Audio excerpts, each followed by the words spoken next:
Hello everyone, welcome back to my another new video of Sikkim tour. চলো আজকে তোমাদের গাঁও থেকে আজকে বেরিয়ে যাব। তো এখন রেডি টেডি হয়ে দুজনে যাচ্ছি ব্রেকফাস্ট করতে। মানে যেগুলো যা দেখার আর কি দেখি। আর এখান থেকে দেখো তিস্তা নদীটা একটা রাস্তা আসবে আর কি সিকিমে যাওয়ার আগে। এখানে তো ফটোশ্যুট করলে দুর্দান্ত লাগবে। এই হচ্ছে নদী। এটা ছিল অ্যাকচুয়ালি গণেশ ঠাকুরের ভেতরে। এটা ছিল আমাদের ইস্ট সিকিম ট্যুরের সেকেন্ড ডে।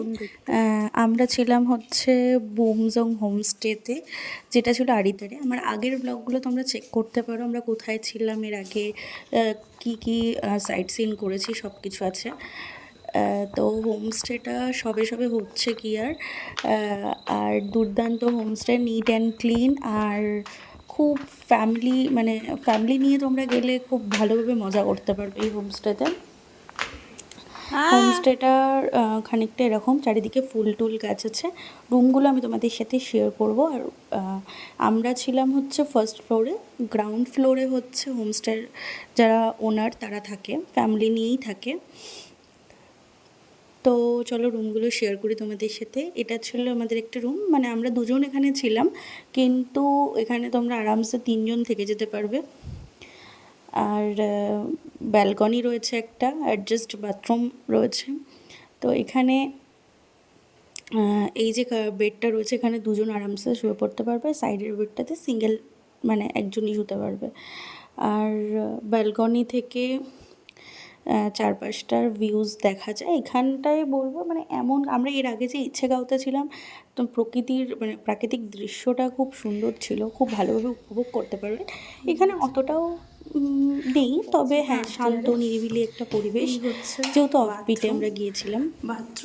আর এটা ছিল বাথরুমটা প্রচণ্ড পরিষ্কার ছিল। সমস্ত মানে হোমস্টেটা নিট অ্যান্ড ক্লিন, এটাই জাস্ট। আর এদের খাওয়ার জায়গাটা আলাদা, মানে আমি এখানে এসে দেখলাম যে এদের প্রত্যেকেরই খাওয়ার জায়গা আলাদা। রুমে প্রোভাইড করে এরা খাবার বললে, কিন্তু আমরা বলিনি আর কি রুমে, কারণ আমাদের ওখানে গিয়ে খেতে বেশি ভালো লাগছিলো। আর এখানে গার্ডেনটা একটু পার্ক টাইপের করা, দোলনা ফোলনা আছে, বাচ্চাদের ভালো লাগবে, ইভেন আমাদেরও মানে বড়োদেরও ভালো লাগবে আর কি। আর চারপাশটা এরকম একটু জঙ্গল টাইপের। চলো খাবার জায়গাটা তোমাদের সাথে শেয়ার করি। কে এইখানে হচ্ছে সব খেতে বসে গেছে। আমরা ফ্রেশ হয়ে চলে গিয়েছিলাম খেতে বসে। খাওয়ার জায়গাটা খুব সুন্দর, দুর্দান্ত খাওয়ার জায়গাটা।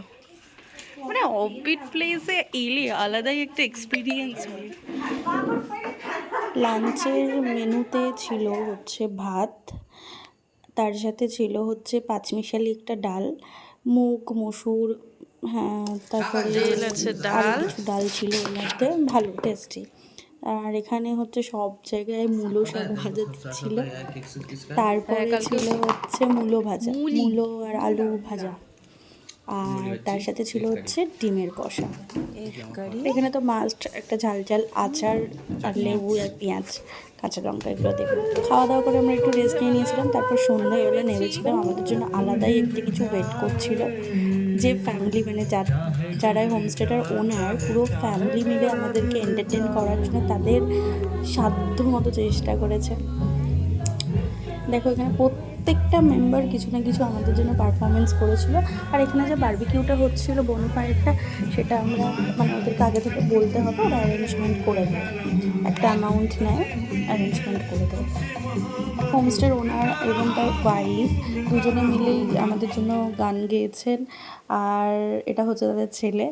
বাচ্চাটা এত দুর্দান্ত পারফর্ম করছিল, ডান্স পারফর্ম, মানে গান গাওয়া, দারুণ দারুণ অসাধারণ, খুব ট্যালেন্টেড। আমি এখানে গানগুলো মিউট করে দিয়েছি, কারণ নাহলে কপিরাইট আসবে আর কি। আর একটা কথা, এখানে না হোমস্টেটা এমন একটা জায়গায় যেখানে আশেপাশে কোনো দোকান নেই, তোমাদেরকে আগে থেকে এনাদেরকে বলতে হবে, কিছু লাগলে তারা মার্কেট থেকে আনিয়ে দেবে, বা তোমাদেরকে নিজেদেরকে গিয়ে তাড়াতাড়ি মার্কেট থেকে নিয়ে আসতে হবে, নাহলে মার্কেট তাড়াতাড়ি বন্ধ হয়ে যায়। আমি এনাদের পারফরমেন্স বা আমরা যেভাবে মজা টজা করেছি সেগুলো হচ্ছে কিছু কিছু ক্লিপস তোমাদের সাথে তুলে ধরেছি। আর এই হোমস্টেটাতে গেলে হয়তো আশেপাশে তেমন কিছু নেই, কিন্তু আমি এটুকুনি বলতে পারি তোমরা বোর ফিল করবে না, এত সুন্দর। আর ফ্যামিলিটার সাথে আমরা এমনভাবে মিশে গিয়েছিলাম, মনেই হয়নি যে আমরা কোথাও এসেছি, মনে হচ্ছে মানে কোথাও একটা বেড়াতে এসেছি নিজের লোকের বাড়িতেই। খুব ভালো। তোমরা যদি হোমস্টেটাতে থাকতে চাও অবশ্যই জানিও, কমেন্ট করো, আমি কন্ট্যাক্ট নাম্বার এদের প্রোভাইড করে দেবো তোমাদেরকে। আমরা এখানে সন্ধ্যে থেকে মানে সন্ধ্যে থেকে রাত পর্যন্ত ডিনার করার আগে পর্যন্ত প্রচণ্ড মজা করেছি, নাচ গান আড্ডা, তারপরে গল্প, প্রচণ্ড মজা করে দেন আমাদের ডিনারের সময় চলে এসেছে। আমরা এখানে 11টার সময় ডিনার করেছিলাম, যেখানে 9টার মধ্যে ডিনার করাটা দরকার ছিল। তো ডিনার করে নিয়েছি। ডিনারে আমাদের মেনু ছিল হচ্ছে রুটি, হাত রুটি, চিকেন কষা, আর ছিল হচ্ছে আলু ভাজা। আবার নেক্সট পার্ট নিয়ে খুব তাড়াতাড়ি আসছি। সবাই খুব ভালো থেকো, সুস্থ থেকো, স্টে টিউনড।